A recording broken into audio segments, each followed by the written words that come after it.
Hello again, friends. I'm Paul Estabrooks, and today I have the second part of the video of my first visit to Israel in late 1992.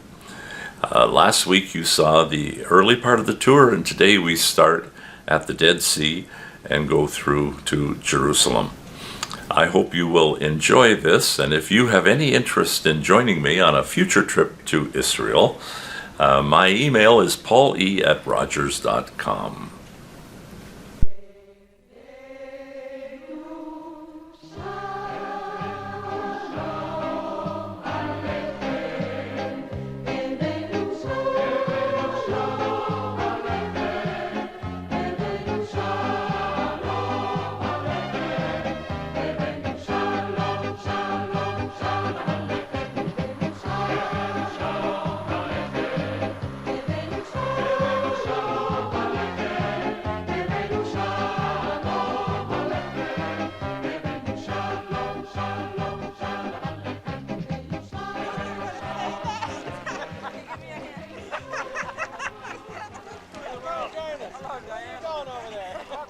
I was swimming without water wings and I'm only 4 years old. And do you know, I was swimming on my tummy and literally my legs were up like this and my hands were up. It was just remarkable, wasn't it? It was a lot of fun. We enjoyed it. Okay, let's go eat. Pray for the peace of Jerusalem. Pray for the peace of Jerusalem. Pray for the peace of Jerusalem. Jerusalem, Jerusalem. Shalom, shalom, shalom, shalom, shalom, shalom. Jerusalem, Jerusalem. Shalom, shalom, shalom, shalom, shalom, shalom. David's city of Jerusalem was this tiny area outlined with the red dotted line. Solomon comes along and enlarges the city to include the Temple Mount. And finally, Herod comes along and brings it to its large dimensions, bringing together the Hinnom Valley and the Kidron Valley, and making that the basis for the southern and western walls of the city. Continues in the Kidron Valley, just to the north of the Temple Mount, where the Antonia Fortress is, and builds the walls of the city in this manner. His grandson, Herod Agrippa, adds these walls to the north.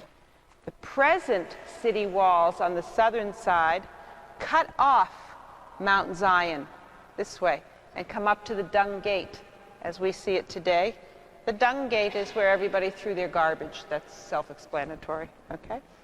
The Zion Gate, because it faces out onto Mount Zion. The Garden of Gethsemane is over here in the Kidron Valley, and up on top is the Mount of Olives. You can see why the Mount of Olives is such a favorite place to look at the city. Not only does it look directly on the old city of Jerusalem, but the topography of the old city is such that it looks as if somebody put the city on a tray, tilted it up a little bit, and you can see to every corner of the old city. Quite magnificent. There were 3 towers built by King Herod the Great, named after his brother, his wife, and his best friend. And only half of one of them is still in existence today. That's the one. Okay? Now, King Herod's palace is from this block to the left. Another important site to understand, and you can see it quite clearly, this Muslim cemetery around the Messiah Gate, the Mercy Gate, the Beautiful Gate, the Eastern Gate. All these names refer to these 2 blocked arches that you see in the center of the eastern wall facing us.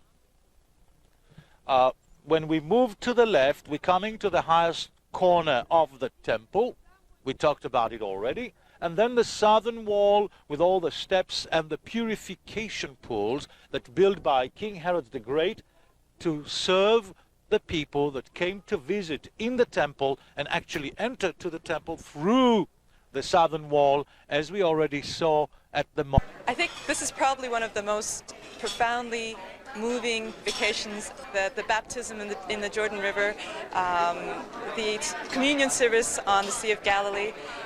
We did so many things that were just so amazing and so incredible that will stay with me for such a long time. Something that you'll never regret doing. It makes the Bible come alive when you see the places that Jesus visited. I think the thing that amazed me the most is that there are people that are my age that come on these trips that add a whole new dimension to the trip. We have so much fun, and this has been just a marvelous time of fellowship for me, and I really would recommend it very highly.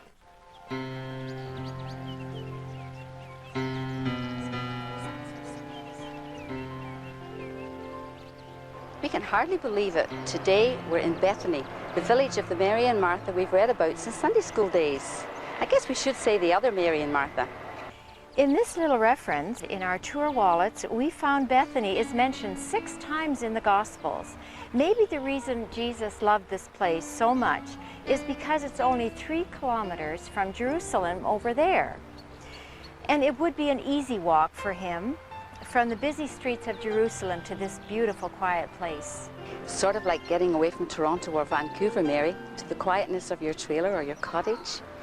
It says here, as Jesus and his disciples were on their way, he came to a village where a woman named Martha opened her home to him. She had a sister called Mary, who sat at the Lord's feet listening to what he said. So as well as the quietness, there was a family here who always welcomed his visits, made him feel right at home in Bethany. When we read these verses about Jesus visiting here, Martha, I'm glad the other Mary and Martha were nice folk. We have a lot to live up to. I think the visit Jesus is best remembered for was when Mary and Martha's brother Lazarus was brought back to life after being dead 4 days in the tomb over there. That one I remember, Martha. But what I wasn't aware of before we came on this trip was that when Christ appeared to his disciples in Jerusalem after his crucifixion and resurrection, it was to Bethany he brought them. This was the place where his happiest memories were. Please read that part again, Martha. I am going to send you what my Father has promised, but stay in the city until you've been clothed with power from above. When he had led them out to the vicinity of Bethany, he lifted up his hands and blessed them. Then they worshipped him and returned to Jerusalem with great joy, and they stayed continually at the temple. He was taken up before their very eyes, and a cloud hid him from their sight. They were looking intently up into the sky as he was going, when suddenly 2 men dressed in white stood beside them. Men of Galilee, they said, why do you stand here looking into the sky? This same Jesus who has been taken from you into heaven will come back in the same way you have seen him go into heaven. Shalom Aleichem, Avenu Shalom Aleichem, Avenu Shalom Aleichem, Avenu Shalom, Shalom, Shalom. One more time. Avenu Shalom Aleichem, Avenu Shalom Aleichem, Avenu Shalom Aleichem, Avenu Shalom, Shalom, Shalom Aleichem. Hey! So what we have here today is the original church that was built by King Constantine at the urging of his mother, Queen Helena, back in the year 332. That's the 4th century. And then in the 5th century, along comes the Byzantine ruler Justinian. And Justinian improves upon the church, and that is basically the one that we'll be looking at today. The Crusaders come along later on and make some additions, but there's very little for them to do here because everything is still standing.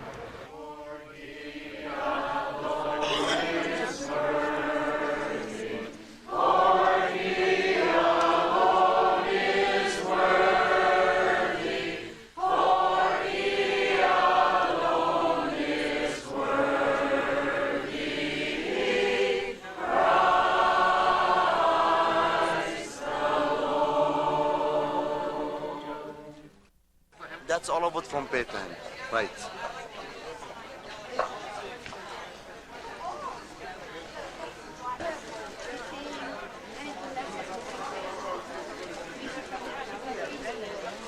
This is done by Zachariah, the famous artist in Lebanon. You see how it's nice? Look at the color of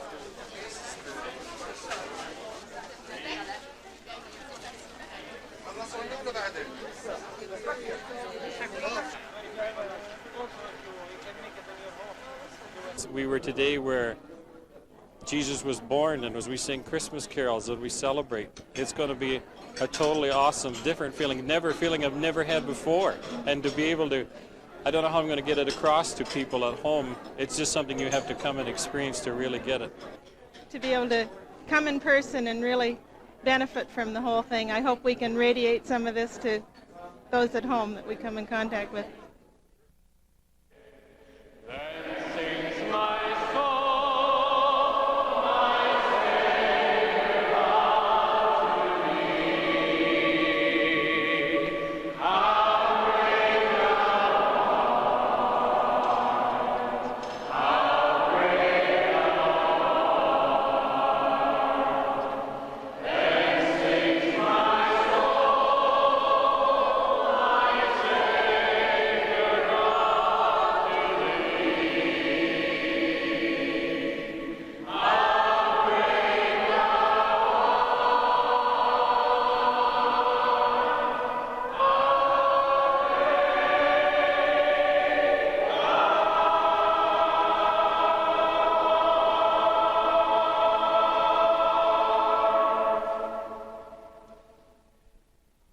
The Garden of Gethsemane was a place to which Jesus came with great love.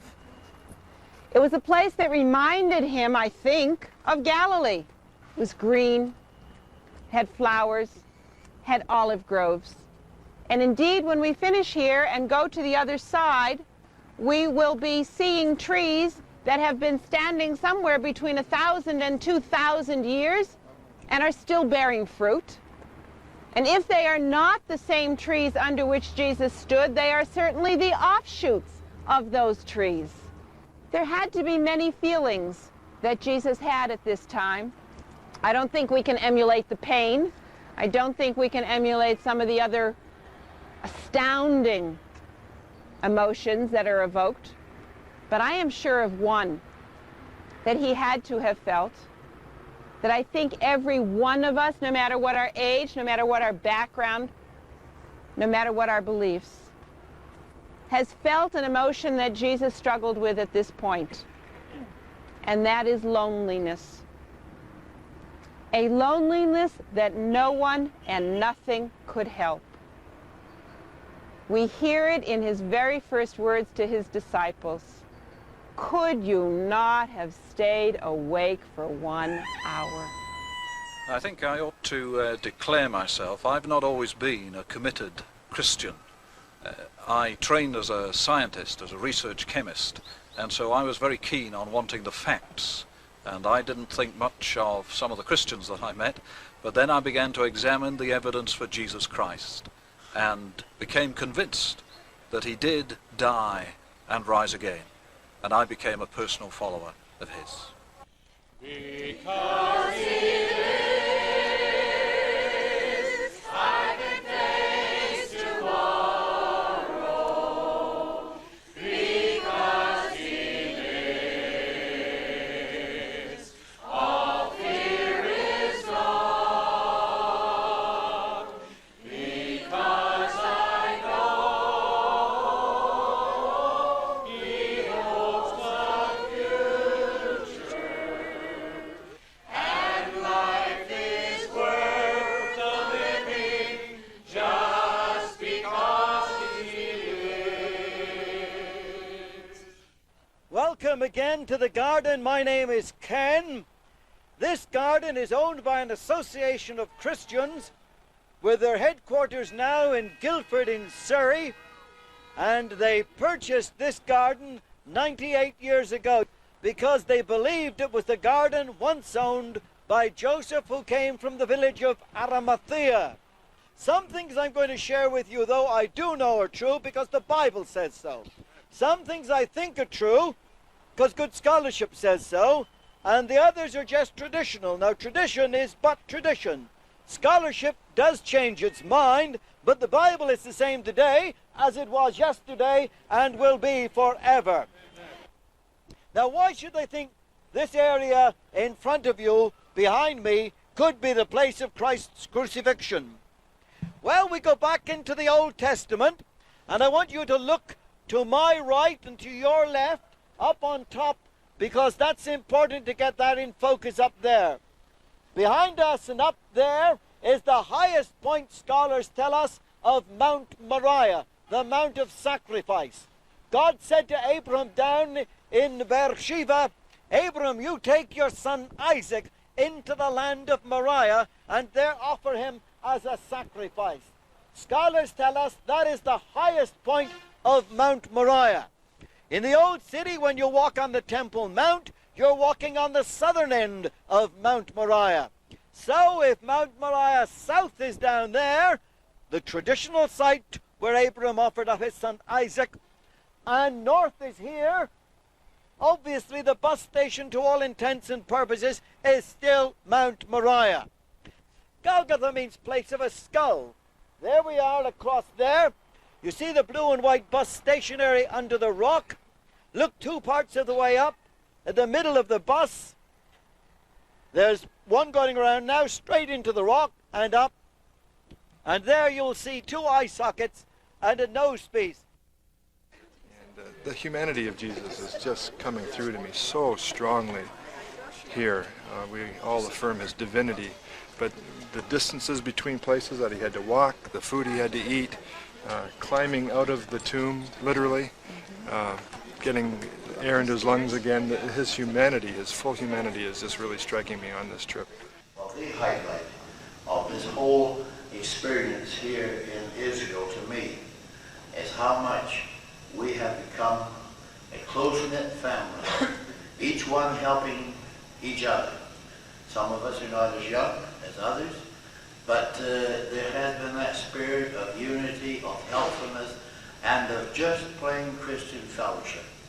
And all I want to say, it's a wonderful thing to be a part of the family of God. Amen.